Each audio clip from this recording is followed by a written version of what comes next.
Alhamdulillahi Rabbil Alameen. Wa sallallahu wa sallam wa baraka nabina Muhammadin wa ala alihi wa sahbihi ajmain. So, as always, we thank you for attending.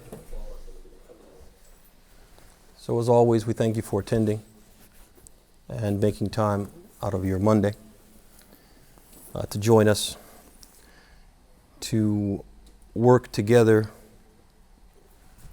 on being better people and being better worshippers of Allah.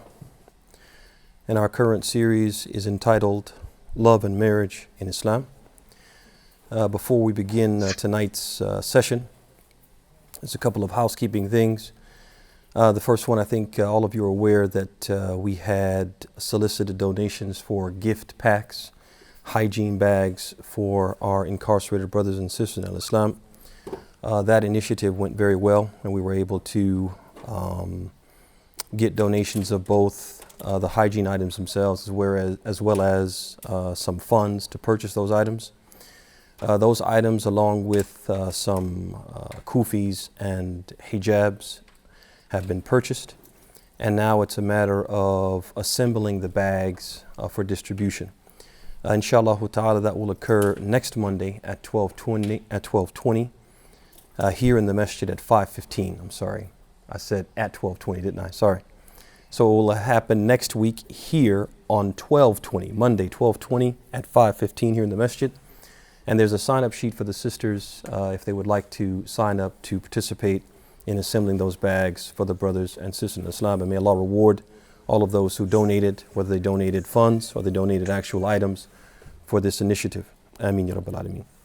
The second housekeeping matter is lecture guidelines. So last week, unfortunately, I think toward the end, things kind of went off the rails. And we want to prevent that from happening again. We also had a much longer session than we usually would and than we would like. And so, inshallah ta'ala, we'll be following the following guidelines moving forward. First off, inshallah ta'ala, we will try to make brief and concise remarks. We'll try to minimize the lecture itself to about 30 minutes. Then, inshallah ta'ala, thereafter, we will try to allow ample opportunity for questions. But we humbly request that you please keep your questions clear, short, and to the point. So what we would prefer is if a person just gave their question, if they didn't, for example, preface it with a personal experience, etc. And then last but not least, please reserve any comments until after the program has ended. So a person doesn't have a question, they just want to comment. We'd prefer if that were saved or reserved until the end of the session. So with that said, tonight, inshallah ta'ala, after last week's introduction, we want to talk about getting married. And it is my hope that in the time allotted, we'll be able to cover this topic in its entirety. If not, next week, inshallah ta'ala, we'll complete the subject again. Want to make the remarks, want to have a limit to the time that we spend talking, give you an opportunity to ask questions, etc., and then close out at a decent hour. So the first thing, basically what I have is about 10 or 11 advices to those who are seeking to get married. Doesn't matter if they are young and inexperienced, they've never been married before, or they have some experience and are ready to give it another try. I have about, as I said, 10 to 11 advices for those who are seeking to get married. This room, they invited me. No, I'm one of the mods for that room. طيب. So the first advice is know yourself. So brothers and sisters, if you want to get married, begin by doing honest, deep introspection and serious self-contemplation. Acknowledge your flaws that may make you unmarriable or may give potential suitors pause or give them cause for concern. Seek input and brutally honest feedback from the people closest to you. those who know you best and possess intimate knowledge of your flaws and foibles. And this includes your parents, your siblings, your other relatives, your close friends, even your co-workers and classmates, people who interact with you closely and have intimate knowledge of who you are, what makes you tick. Ask those people honestly their honest opinion of you and any flaws or any shortcomings you may have that may affect your ability to get married. It's important for us, brothers and sisters, to be self-aware, to know ourselves, to know our reality. And there's a very famous athar in which it is mentioned that Umar bin Abdul Aziz, very pious, so pious that he was a leader of the Muslims, obviously, in the early period of Islam. He was so pious and so committed that some people have dubbed him the fifth rightly guided caliph, Umar bin Abdul Aziz. He had a son, and his son had gone off to some other land, and in that land he purchased a ring for 1,000 dirham, 1,000 pieces of silver. So this information, it reached Umar bin Abdul Aziz. So when it reached him, he didn't like that. He didn't feel it was appropriate. So he wrote to his son and he said, إنه قد بلغني أنك اشتريت خاتما بألف درهم فبعه وأطعم منه ألف جائع واشتري خاتما من حديد بدرهم واكتب عليه رحم الله امرأ عرف قدر نفسه. So he wrote a note to him, a letter to him, instructing him, saying, it has reached me that you purchased a ring for 1,000 dirham. Sell it. I order you to sell it and use the proceeds to feed 1,000 hungry people. Then I want you to purchase an iron ring, a ring made from iron, bidirham, for one silver piece. Instead of buying a ring for $1,000, I want you to buy a ring that's worth $1. And I want you to have an inscription engraved on it, which reads, may Allah show mercy to the person who knows his individual status and personal limitations. Brothers and sisters, if we know ourselves, this will enable us to know exactly what we bring to a relationship. What wants and needs of a potential spouse we can provide. It also will enable us to know what we want and what we need out of a relationship. It will also, if we really know ourselves and really understand ourselves, it makes us better equipped to communicate what our wants and needs are to a potential spouse, and also to recognize those qualities in him or her. So the better you know yourself, the better you are able to determine who you're compatible with and also who's compatible with you, and recognize those who are from those who aren't. Tayyib, the second advice is no marriage. Know yourself, no marriage. Brothers and sisters, I think we all would agree that you can't do something satisfactorily, let alone well, if you don't know anything about it. And this includes marriage. You can't do marriage well if you don't know anything about marriage or what marriage is supposed to look like in Islam. So it's important for us to learn what it means to be married, what is expected of us as husbands and what is expected of us as wives.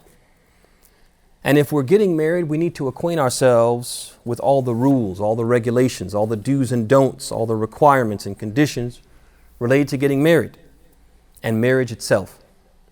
And this is what the Prophet ﷺ meant when he said in the hadith collected by Ibn Majah on the Torts of Enes, he said, طَلَبُ الْعِلْمِ فَرِيضَةٌ عَلَى كُلِّ Muslim. He said, seeking knowledge is obligatory upon every Muslim. What does the Prophet mean? Does he mean that you have to have every Muslim has to have encyclopedic knowledge of every aspect of Islam? No.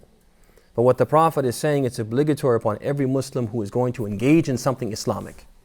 Engage in something that Islam has given a ruling to it, has given guidelines to it, has assigned prerequisites to it. If they have to engage in that, like a salat, or they want to engage in it, like marriage, then they have to know what that entails from an Islamic perspective. They have to seek that knowledge. They have to know it. They just can't embark on it and not know what does Islam say about marriage and what are the prerequisites of marriage and the conditions, etc., and so on. So know marriage. We have to learn what it means to be married in Islam. طيب ثم بعد ذلك, number 3 from the advices, prepare yourself. So you know yourself, you know marriage, now you need to prepare yourself for marriage. Now that you know yourself and you know what being married in Islam entails, what it requires, now you're ready to go to work on yourself and begin making the necessary self-improvements and going down the list of prerequisites for marriage in preparation for marriage. So you got that checklist. This is what it takes. This is what it requires. And you start what? Checking off that list. طيب. You start checking off that list, and it's important for us not to wait until we get married to address whatever issues we have. Our selfish ways, our violent temper, our abusive language, our poor communication skills, our finances, our mental and physical health, etc. What we can't do, brothers and sisters, is fool ourselves into believing that we can go into a marriage with all of this baggage, and then miraculously, the day we get married, by Allah's will, we're just going to change into a better human being without putting in any effort whatsoever. We don't have to do anything. We'll get married, and by virtue of being married, Allah will make us what? Will make us transform and change overnight. In our religion, we're taught that when we want something, we want to bring something about, we want to achieve a desired objective, we're required to do 2 things. The first thing, al-akhdh bil-asbab. We have to employ the legal and appropriate means to achieve that objective. Person wants to have children, they have to get married. That's one of the legal and appropriate means. Person wants to be able to feed and clothe themselves. They have to go what? Look for a job. We have to do that. And then the second thing we have to do is الاعتماد على الله لجلب المصالح ودفع المضار. We have to put our trust in Allah, rely upon Allah to bring about the benefit, to repel the harm that we want to avoid, and to make the means effective. Make the means something which will bring about the desired result. And so these are the 2 things. We can't do one without the other. We can't just depend totally on ourselves. I'm going to make this happen. Nor can we sit back and do nothing and just wait for Allah to make it happen. طيب, At-Tirmidhi, rahimahullah ta'ala, has collected the famous hadith on the Torts of Enes, in which a Bedouin came to the Prophet ﷺ and he said, Ya Rasulullah, he said, O Messenger of Allah, I have a she-camel. Should I let it loose and put my trust in Allah? Or should I tie up my camel and put my trust in Allah? And the Prophet ﷺ, he said, "I'qilha wa tawakkal." He said, tie it up and put your trust in Allah, which means we have to do our part and try to prepare ourselves for marriage and then rely on Allah for the rest of that. طيب, ثم بعد ذلك, we said, guys help me remember because I'm getting old and I don't remember. We said the first thing is what?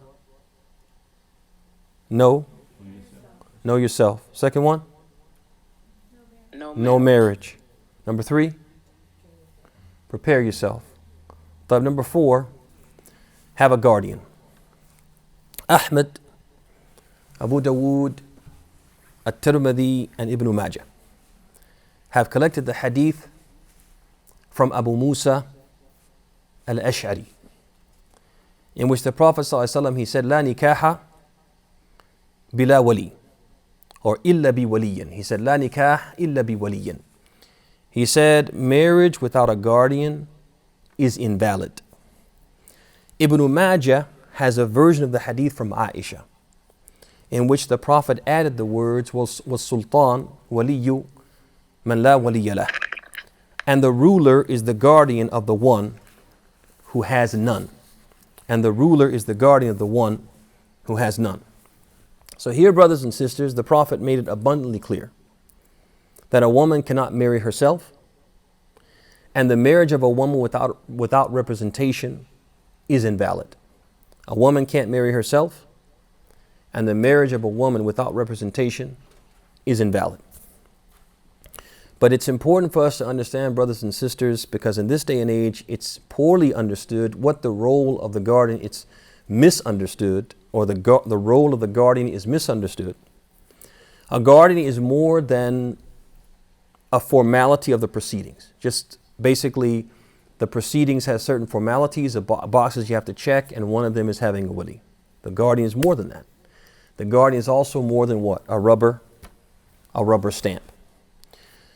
The guardian is appointed to help with vetting and to help ensure that the decision to accept or reject a potential candidate is not an emotional decision. It's not a purely emotional decision. The guardian is there to make sure that it's a reasoned and rational decision.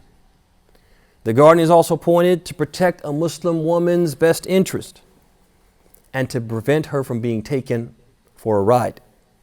And this is why it is critical that the wali be a part of the process from the very beginning and not brought in at the end to merely sign off. And this is one of the problems, is that women will do all of the legwork. They'll do everything that a wali is supposed to do. And then once they've made up their mind, they go and try to find someone who will get them married, who will be their representation, who will be their representative. And so the wali then, in that case, he's just a rubber stamp. He's just, I need you to get this done.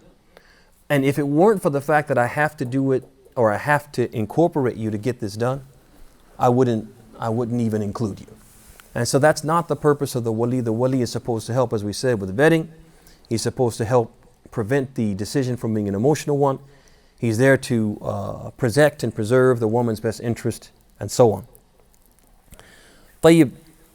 Now, if you notice, we said the whole time that the Prophet is saying that the marriage of a woman without a wali is invalid, and that a woman can't marry herself. And so what this indicates is that a young man who's seeking to get married, he doesn't need a wali. He doesn't need representation to get married, but that doesn't mean that he shouldn't have someone wise and experienced standing in his corner, advising him and offering him good counsel. And that means that even a young man needs to have someone in his corner who will do what? Who will give him that advice, give him that good counsel. And so he doesn't necessarily need a wali, but every person, male or female, needs somebody in their corner giving them good advice and helping them to make good, rational, reasoned decisions, and not purely emotional decisions to accept or reject. طيب, let's review again. First one, know yourself. Second one, no marriage. Number 3, prepare yourself. Number 4, have a guardian. طيب. Number 5, it's important for us as we go through this process of trying to get married to make dua. To make dua to Allah subhanahu wa ta'ala, to supplicate, to ask Allah to make this process easy for us, to help us find a suitable and pious husband or wife, and to also help us to shore up some of our shortcomings and some of our flaws that may make us unmarriable, or at least something which makes a lot of people say next, we don't want to be that person, right? And so we ask Allah to help us to be better people and worthy of what? A good spouse. Allah subhanahu wa ta'ala talks about the importance of us asking Him for our needs, regardless of what those needs are, that He expects us to ask Him for those needs. So for example, He says in Surah Ghafir, the 40th chapter, verse number 60, he says, وَقَالَ رَبُّكُمْ أُدْعُونِي أَسْتَجِبْ لَكُمْ إِنَّ الَّذِينَ يَسْتَكْبِرُونَ عَنْ عِبَادَتِي سَيَدْخُلُونَ جَهَنَّمَ دَاخِرِينَ. He says, and your Lord says, call upon me, I will answer your supplication. Those who arrogantly refuse to worship me will enter hell humiliated. Just want you to contemplate this verse for a second. Allah says, call upon me. This is a command. He's ordering us to call upon Him. And He's making it in the process an act of worship. So when we call upon Allah asking for our needs, there's no benefit that Allah gets from us calling upon Him. Nothing. He gains from that. We're the ones who are going to gain. We're calling upon Him for our needs. He makes an act of worship for which we'll be rewarded for. And then He says that if we don't do this, we're arrogant. It's a sign of our own arrogance if we don't ask Allah. And a person says, okay, well, to what extent do we ask Allah? There's a hadith collected by Tirmidhi on the authority of Enes, in which the Prophet ﷺ, he said, and the hadith was authenticated by Al-Imam Al-Albani rahimahullah ta'ala, in which the Prophet ﷺ, he said, وَلْيَسْأَلْ أَحَدُكُمْ رَبَّهُ حَاجَتَهُ كُلَّهَا حَتَّى يَسْأَلَهُ شِسْعَ نَعْلِهِ إِذَا انْقَطَعَ. He said in this hadith, he said, let one of you ask his Lord for all of his needs, even for the strap of his sandal if it breaks. Even the strap of his sandal if it breaks, ask Allah. And another version of the hadith from Thabit al-Bunani says, حَتَّى يَسْأَلُهُ الْمِلْحِ. He should ask his Lord even for salt in his food. These are things that generally we can provide for ourselves. Allah has given us the ability to provide them for ourselves, but even then, we should ask Allah. If we should ask Allah for these things, what is the message in the ayah and the hadith? Ask Allah for all of your needs, no matter how simple, no matter how trivial you think they are. Ask Him for all of your needs, especially, and that includes a good spouse. Ask Allah for that. Don't think I can go it alone, I'll figure it out, I'll find somebody good. Ask Allah for that. The next advice is to get good advice. The next advice is to get good advice. We mentioned previously in one of the previous sessions, we mentioned the famous hadith collected by Bukhari and Muslim from Fatima bint Qais, who she narrated that she was proposed to by two people. One of them Muawiyah ibn Abi Sufyan, and the other one Abu Jahm. So she went to the Prophet ﷺ to help her decide, seeking his what? His counsel, his good advice on which one of them he should marry. So the Prophet ﷺ, he said, أما معاوية فسؤلوك لا مال له وأما أبو جهم فلا يضع عصاه عن عتيقه انكحي أسامة bin Zayd.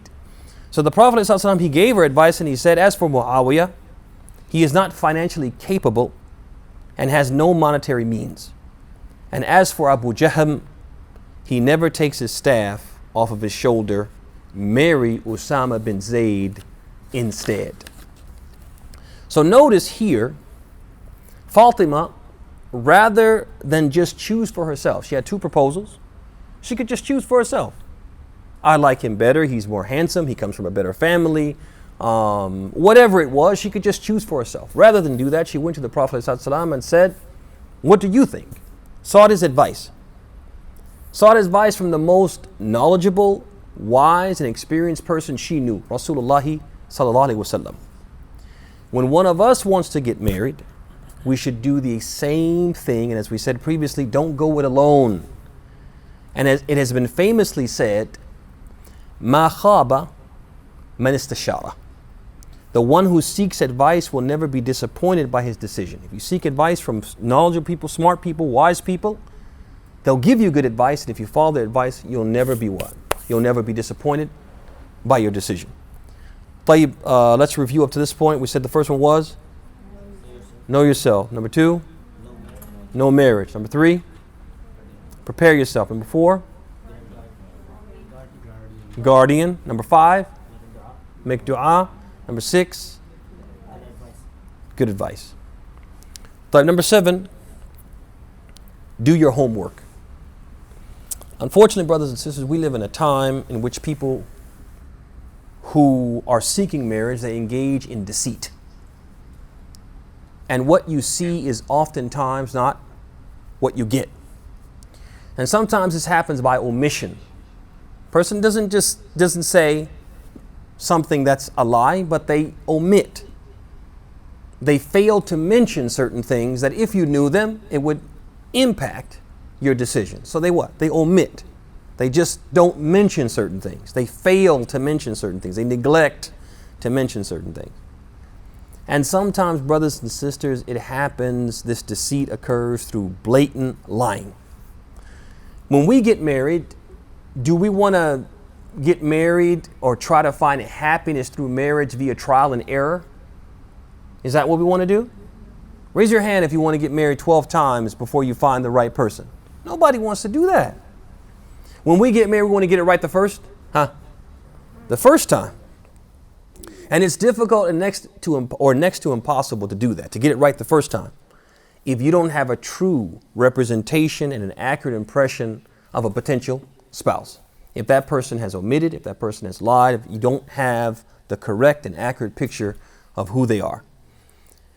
And so our religion, it teaches us to do what? To protect ourselves. And to protect ourselves from harm to the best of our ability. Protect ourselves from someone getting over on us, for lack of a better word. As the Prophet said in the Hadith, la darar wa la dirar. He said there's no self-harm, there should be no harming of self, nor harming of others. Don't put yourself in harm's way, is what the Prophet is saying. Which means what? I need to make sure that this person is who they say they are. It's also a religion. Our religion is a religion of taking precautions. As the Prophet said, as Allah subhanahu wa ta'ala says in the Quran, وَخُذُوا حِذْرَكُمْ, and take your precautions. So we have to protect ourselves and proceed with caution by doing some homework and finding out as much accurate information about a potential spouse as we can. And this is also evidenced by the hadith we just mentioned of Fatima bint Qais. She came and said, Abu Jahm offered me and Muawiyah proposed. What can you tell me about them? I'm trying to do my homework, make an educated decision. And the Prophet told her. So it's important to do our homework and to find out as much as we can about a potential spouse so we make an educated decision. The next advice, number 8, get to know your potential spouse. And I know you might say, well, if you do your homework, get to know them. No, get to know them more in depth, more personally, as best as you can. Because the better you know them, the better you will be able to be a good spouse for them by fulfilling their wants and their needs. You will also know if you are a suitable spouse for them because you'll know what their wants and needs are and whether or not you can fulfill those or provide those. Suppose, for example, that there's a sister who says, I want to marry someone who will give me a very comfortable lifestyle. Anything wrong with that? Anything wrong with that? I want a very comfortable lifestyle. I don't want to ever have to worry about money. Never want money to be what? A worry, a care, or a concern. I never want to be on a budget. Go to the store, for example, and there are things that I want or need. They're not exorbitantly expensive. Average price things. I go to start grabbing things and put them in the cart and I'm told, hey, don't put that in the cart. We can't afford that. Got to put that back. We can't afford that this time around, whatever. Woman says, I don't want that. I don't want to live that life. I want to be able to go to the store and put things in the cart and not have to worry about that. So do you think that that's something that a potential husband needs to know? He should know that about her? Especially if that's not him. If he can't at that time and doesn't expect, given his education, his employment or his occupation, he doesn't expect to be comfortable. There's going to be what? There's going to be some peaks and valleys from a financial perspective. He needs to know that. And he needs to know that he can't what? He can't give that to her. And even if he likes her a lot and he thinks she's great and they're so compatible and they have a lot of things in common, if he knows that this is a want, a deal breaker for her that I can't provide, he needs to know that so he can do what? So he can let her find someone who can fulfill that need or that want for her. Save himself the potential rejection once she realizes that he's not that person. Save himself potential embarrassment. Save himself and her potential misery. And so it's important for you to get to know your potential spouse to the point where you can say, yeah, what this person wants and needs, I can fulfill that. I can meet that or not. And then make an educated decision based upon that. So we reached 8 and we're doing pretty good actually. All right. We have 8. I have about 4 more and I can do them quickly. Let's go for about 5 more minutes and then we'll stop and open for questions. All right. Let's review really quickly though. First one was know yourself. No marriage. Prepare yourself. Guardian. Dua. Good advice. Do your homework. Get to know your potential spouse. Perfect. Mumtaz. Next one. I've got somebody in my sights. And I'm at number 8. I know them. And I really think that what they need and what they want, I'm it. And vice versa. What you say? Khalas, come sit here, brother. Come sit here, brother. Yeah, at that point you need to pray al-istikhara. You need to pray al-istikhara and you ask Allah subhanahu wa ta'ala to help you because He has that foreknowledge that we don't have, that foreknowledge of the future. He knows everything. He knows what we can't see. He knows the things that are around the corner that we can't see. He knows the red flags that we missed. He knows all of that. And so we ask Allah to choose for us or to help us know what is the right choice. We make this istikhara. And we mentioned previously, famously it's been said, Ma khaba man istashara. The person who seeks counsel will not be disappointed by the decision he makes. The rest of it says, Wa ma nadima man istikhara. And the one who makes istikhara and follows the decision that Allah has guided him to will not have any regrets. They'll have no regrets whatsoever. And as famously narrated from Enes ibn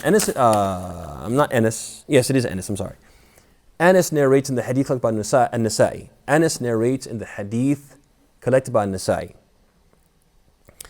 that when Zainab, when her iddah expired, the Prophet sent someone to ask for her hand in marriage. And she said, this is the Prophet. This is the Messenger of Allah. This is the one who's the most eligible bachelor, right? He sends word that he's interested in having her hand. And she said, radiyallahu anha, ma ana bisani'atin shay'an hatta asta'mir rabbi faqamat ila masjidiha wa nazal al-Quran. So she said, I will not do anything. I will not make a decision until I consult my Lord. So she went to pray. And Allah revealed verses from what? From the Quran. Basically marrying her to the Prophet in the Quran, subhanAllah. طيب. The next one is know the haram, avoid the haram. So know what you're not allowed to do in the course of trying to get married and avoid those things. Like al-khalwa, being alone with a potential spouse. Showing something to your spouse of your person which they're not allowed to see, whether that be in person or through pictures. Another ila muharram, looking at something of your potential spouse which you're not supposed to look at. Al-kadhib, lying. Al-khadi'ah, being deceitful. We talked about that previously. Basically saying things that you know are not true, embellishing things about yourself, right? Basically being deceitful. Avoid all these things. These things are haram. Know what is haram and avoid the Avoid the haram. Why? Because we want Allah's blessings. And if we don't go about things the right way, then the marriage will be deprived of what? Of Allah's blessings. But the next one, set realistic expectations. There's no such thing as a perfect spouse. And our quest for perfection in imperfect humans will end in disappointment. Person keeps saying, no, 95% of what I want, but, and they keep looking for perfection. Ultimately, that quest is going to end in what? Disappointment, because you're never going to find it. You'll never find it. As the Prophet said in the Hadith, kullu ibni Adam khata. Every human being has what? Faults, flaws, idiosyncrasies. There's no such thing as a perfect human being. We're not angels. So do not let the perfect be the enemy of the good. You guys know what that means? Don't let the perfect be the enemy of the good. That you keep passing on the good because you're looking for the perfect, which you'll never find. So end up empty-handed. You guys see that? طيب, last but not least from the advices, this is number 11. Learn from previous mistakes. That means if you've been looking before or you looked before and you made mistakes, تفضلي. I think it's 12. Really, I think it's 11. We'll go through it again. We'll go through it. And if I'm wrong, I'll have a piece of candy for you or something from the office. Huh? 12. I miscounted? You sure? Yes, it's 12, brother.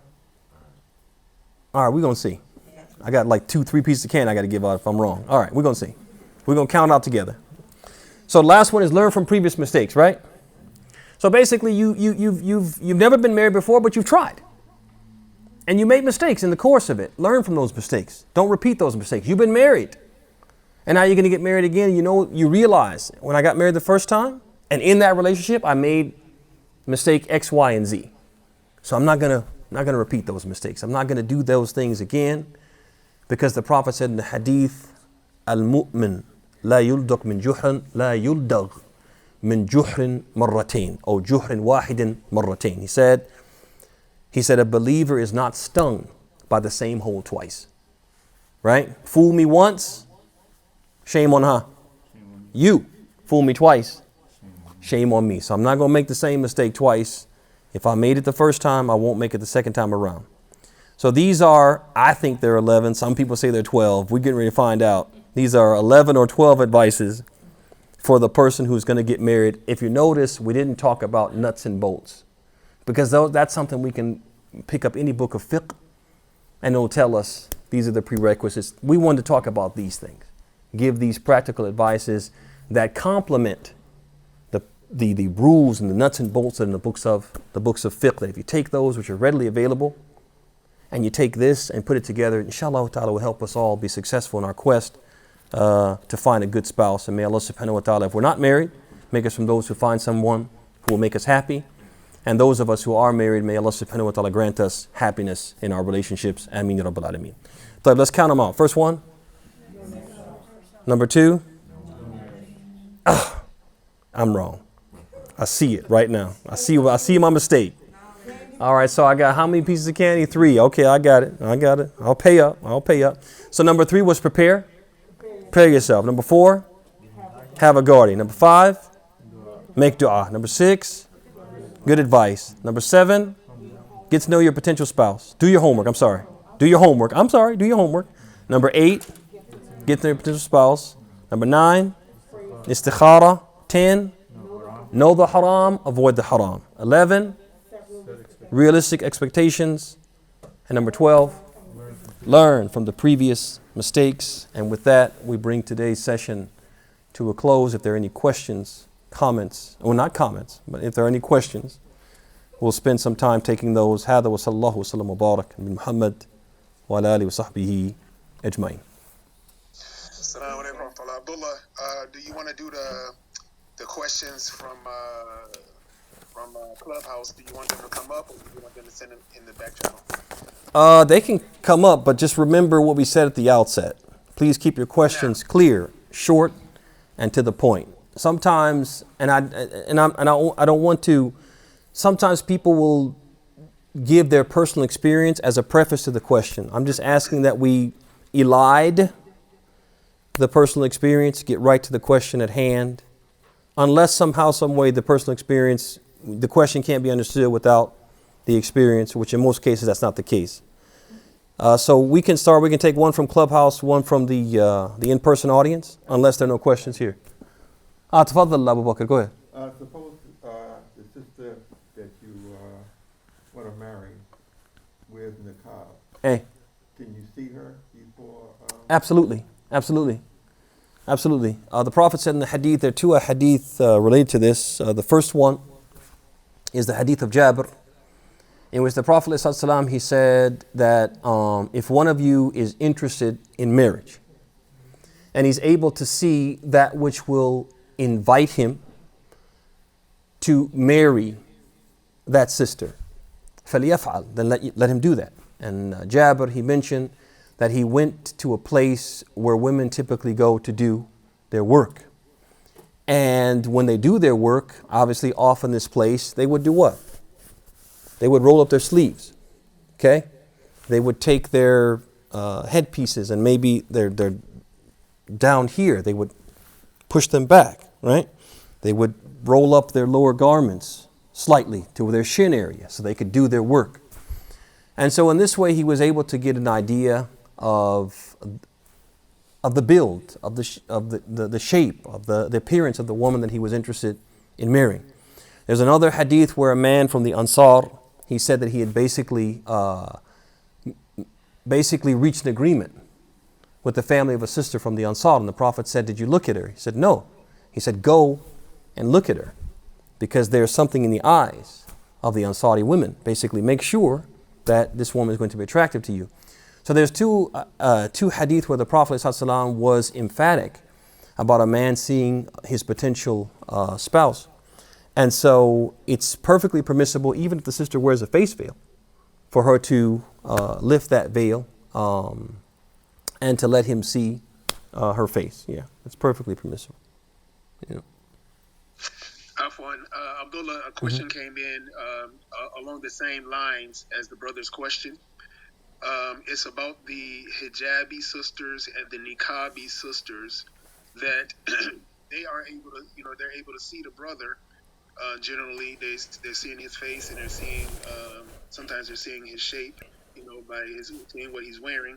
Mm-hmm. But with the hijabi sister, many of them, with the pictures, they'll just show like a face shot, but they won't show like a full shot of them standing. Mm-hmm. And then with the niqabi sister, she's doing all the introduction, or you're talking with the wali, and you just have the niqabi shot, but you don't see their face.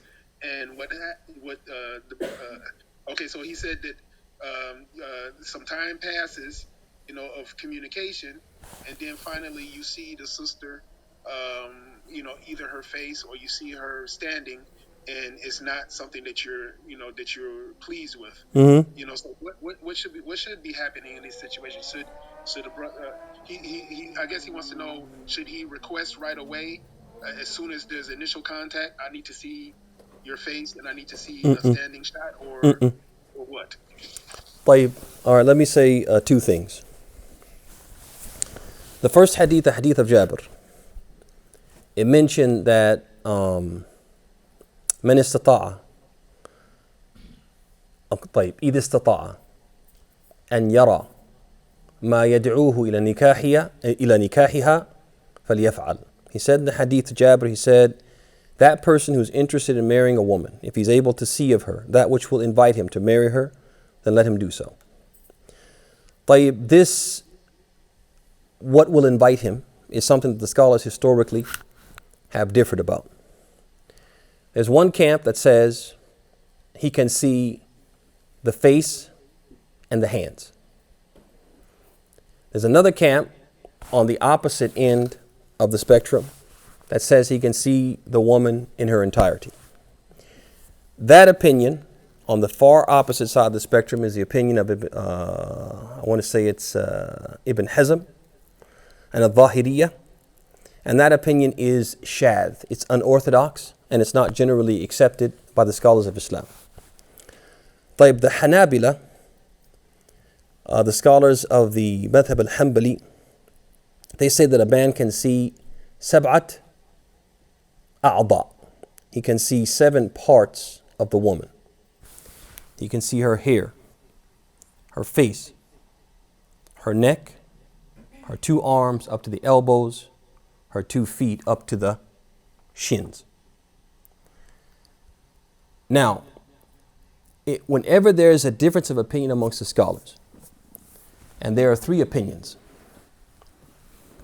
those 3 opinions are considered the opinions that we have to choose from in light of the evidences. Those are the 3 opinions we have to choose from. We can't now adopt a 4th opinion, because that would be to say that the opinion, these 3 opinions, all of them are wrong. And we know that can't be the case, because the Prophet said in the hadith collected by Muslim, لا تزال طائفة من أمتي على الحق ظاهرين لا يضرهم من خذلهم ولا من خالفهم حتى يأتي أمر الله وهم على ذلك. He said that there will not cease to be a group of a party of my nation, my community upon the truth, calling to the truth until the end of what? Time. Meaning there will never be a period where the truth will not be preached, it will not be practiced, it will not be known about. There will never be a time like that. So if we come now in our time and say, none of those opinions is right, there's another middle opinion, if you will, a more moderate opinion. And that opinion is right. That would mean that there was a period of time when these 3 opinions were the only opinions and all of them were wrong. You guys see that? So now let's look at the evidence. The first opinion that says, the far extreme opinion that says he can see all of her, as I said, is something which the scholars of Islam generally have rejected. So let's just Just X that off. We're left with he can see her face and her hands. Or he can see these what? These 7 body parts.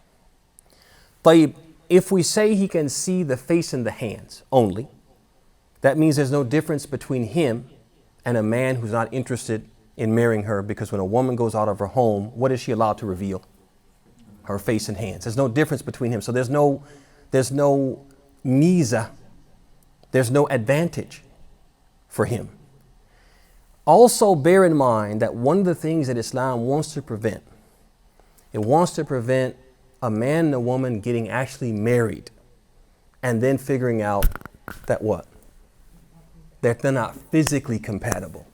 Wants that to be known in advance. That's one of the wisdoms behind going to see her, which is why the Prophet said, go see her. Don't finalize that until you go and see her, because there's something in the eyes and you may not like it, and then you'll be hurt and she'll be hurt, her family will be hurt. Avoid all of that. You see that? So that being said, Allah knows best. The strongest opinion is the opinion of the Hanabila. And why? Because everybody has a type. Some men like women who are very thin. Some men like women who are They're thick. And he'll be able to tell that without her revealing too much of herself if she reveals these 7 These 7 things. You guys see that? So he's allowed to see her hair, he's allowed to see her face, her neck, arms to the elbows, legs or feet to the shins. He's allowed to see that. That's what's correct. Now with that comes to the second part of the question, which is, if a brother gets interested in a sister, should he be allowed to see her immediately? The answer is no. The answer is an emphatic no. Seeing is something that you do when that's the only thing left to do to make a decision. And what a woman should not do is is reveal herself to someone who hasn't Who hasn't really committed himself in terms of being interested in her. What that would mean is that every time a man expresses interest, she's revealing herself, and then that would contradict the whole purpose of Hijab. So it should only be someone who, if she's looking right, it's over. You see that? That it should be somebody who, that's all I need to push me over over the threshold. That's where it should be at. And if it's before that, if you have certain brothers who are I need to see you first. Send me a picture. Just move past him to the next person who's serious and who sees you as something other than a physical object. A physical object. That doesn't mean that the physical doesn't matter, but the physical should not be the priority. Why? Because the physical is here today and gone tomorrow. طيب. Any questions from the in-person audience? تفضلي. Number 6, when you said get to know them. Uh-huh. In today's society, you find a lot of people that are interested in each other talking Uh-huh. more. What's the limit on that? What do you advise as far as, I know, but it's coming from you. What is your advice on the limit that you would, some of the younger, my children or something like this, what's the limit that you allow for people to talk, to get to know each other? 2 months, 1 month, 1 year? I don't know if it's necessarily a time limit. What I would say is that some scholars discourage, may even say it's prohibited for them to talk until they reach a certain point in the process. What's the point? And even then, it would only be for specific things that it's absolutely necessary and required for them to talk. Some scholars would say that. I personally, I don't necessarily feel that it's prohibited for them to converse because it's a means for them to get to know each other. But I do understand why scholars say it's discouraged or they say it's prohibited because of what they call sadd al-dhari'ah. Because in Islam, what we try to do is not just prohibit, or what Islam does, it doesn't just prohibit the bad thing. It prohibits everything that could what? To lead to the bad thing. So Islam doesn't just prohibit zina. It doesn't just prohibit a zina. It doesn't just prohibit adultery and fornication. It prohibits what? Certain things that could lead to it. Similarly, when people talk and they're trying to get to know each other, it's very easy for that to go what? Sideways. To start out very appropriate and then go to a very inappropriate place. So that being said, what they should do is, if they're going to talk, they should put certain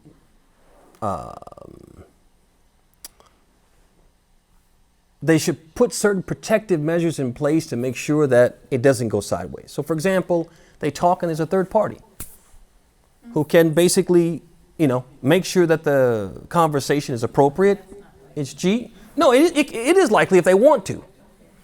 They can also exchange, for example, they can exchange emails, but those emails are what? It's a group email. So there's that one third party that's in the email, in the group or whatever. Same thing if they exchange text. It's a group text with that third party in the text. They definitely will what? Be on their best behavior if there's a third party. But if it's just them, then it's likely to what? To go sideways. So basically, what I would encourage, again, as I said, is that if they want to talk and they need to talk for 2 months or for 3 months, let them talk for 2 or 3 months. If they need to meet at the boy's parents' house or meet at the girl's parents' house, let them do that until they actually feel like, yeah, I know this person well enough. I know what they're going to need and what I'm going to need from them, and that they can give me what I need and I can give them what they need. That's fine, but they just need to make sure that they put those protective measures in place to keep things from going sideways. Okay. Let's go to Clubhouse, and we're probably going to do maybe another 6 minutes or so. Try to finish at about 8:30. Wa alaikum salam wa rahmatullah. Go ahead, Brother Omar. Jazakallah. I actually have 2 questions. One, I don't know if you spoke about this last week. I missed last week, but I'm curious. Can you give practical advice to the people, to our Muslim brothers and sisters who are not single, who are currently married, in regards to introducing single people to each other? There are a lot of us who don't know how to do the icebreaker, don't know how to approach, don't know how to do the introduction. Hey. How can we get other people involved in the game? And second, can you speak to the importance of compatibility outside of the 4 reasons to marry a woman, like especially outside of deen? But can you speak to the importance of compatibility and what we should be looking for? So how do we get introduced to each other by the community with the community's help, and compatibility? Wow, the second question is a lot easier than the first one. And the first one, I'd actually have to think about that to give you an educated answer about that. Not educated so much as a thoughtful. Let me put it like that: thoughtful answer for that one. Can you weave it in next week? Yeah, I will. I will. I will. I will. I know. I know. It's bad. I know. I tell you. I know.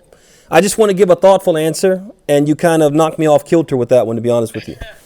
So, so let me go with the second one, and we'll try to deal with the first one next week after I give it some thought.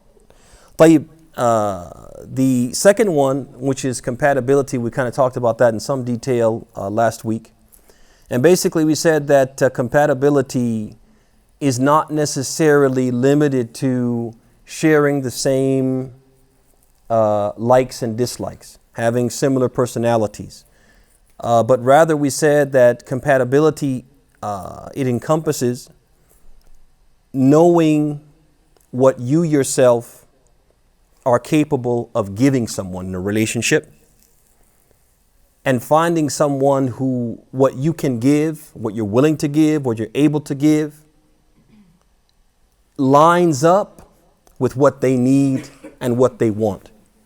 And that's why it's so important for us to get to know ourselves, so we know the reality of what we can give, what we can actually bring and contribute to a relationship, and vice versa, knowing our spouse or potential spouse to know what are their needs, what are their wants, and am I the person, or am I capable of giving them that? And here I just want to emphasize and stress, not just for the people who are interested in getting married, but those who are already married, is that, to me, this is the key to being married and staying married, is that your spouse is going to, throughout the marriage, communicate to you what their needs are. And sometimes they'll communicate it very explicitly. And sometimes they'll communicate it through their behavior. They'll communicate it when they're not getting what they need by withdrawing, by becoming frustrated, by becoming distant, etc. And what we have to try to do is we have to try to pick up on that and give a darn. We have to care, because we talked about compassion being a critically important feature of marriage. We have to care enough to want to deliver, want to know what the problem is. Where are we falling short? What is it that you need that I'm not giving you? We have to care enough to try to find out what that is. Whether we ask them explicitly or we kind of just explore ourselves and try to, is it this? Is it this? And then once we figure out what it is, we strive and earnest to provide it if it's something that we can provide. I think this is the second problem that we have, is that, okay, I realize what you need, but I'm not interested in providing it. Basically take it or leave it. That attitude destroys marriages. And we gave examples last week of, for example, a husband who has trust issues. And he just needs his wife to make him feel that he can trust her and to feel secure, to quiet his insecurities, to do little things, like when she goes out of the house, to text him every now and again about her whereabouts. Not to sneak off and have phone calls, in another part of the house, making him feel that there's something amiss. Not to do those types of things. And she can do those things, but she refuses. So we gave that example, we gave other examples, and so basically compatibility beyond, like you said, the four things that the Prophet mentioned, is knowing what is it that you need, what is it that you want, and am I the person who's able to give it to you, and vice versa. Alhamdulillah. I have two. One moment. Assalamualaikum, brother. Dr. Jabber, one moment, please. I have two questions that came in earlier on. I don't know. I know you said 6 minutes. Hey. It's two questions, and I know we don't have time for them. But Hey. do you want me to still pose them, or? Yeah. What I'd like to do. We had some left over from last week. We have the ones from this week, and I'd like to get those answered. And so basically what we need to do is figure out what's the best way to get those answers out. As I said, if it's a separate brief session, just doing the questions rapid fire, we could do that.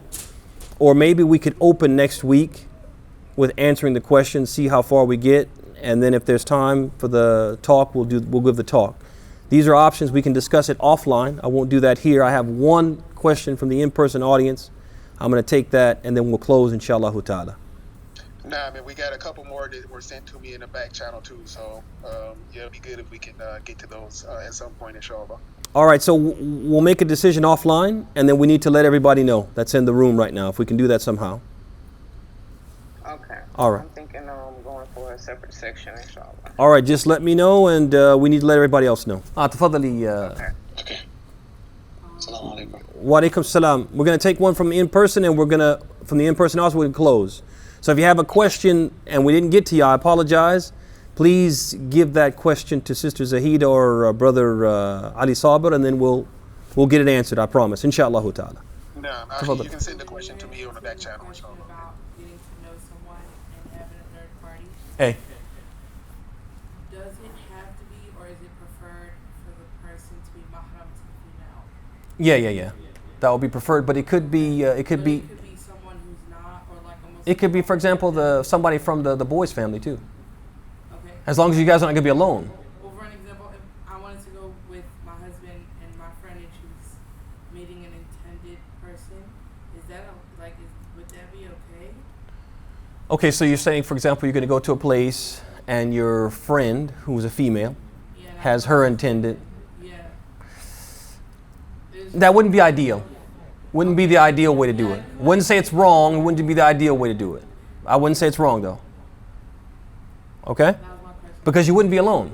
Yeah. At the end of the day, you wouldn't be alone, but it wouldn't be ideal because they're not going to be as keen to make sure it doesn't go sideways as, for example, your brother, right? One of your brothers will probably beat the guy up, right? See that? So that makes sure that he doesn't do that. All right, and with that, we'll bring today's session to a close. Thank you all for coming again. هذا وصلى الله وسلم وبارك على نبي محمد وعلى آله وصحبه أجمعين.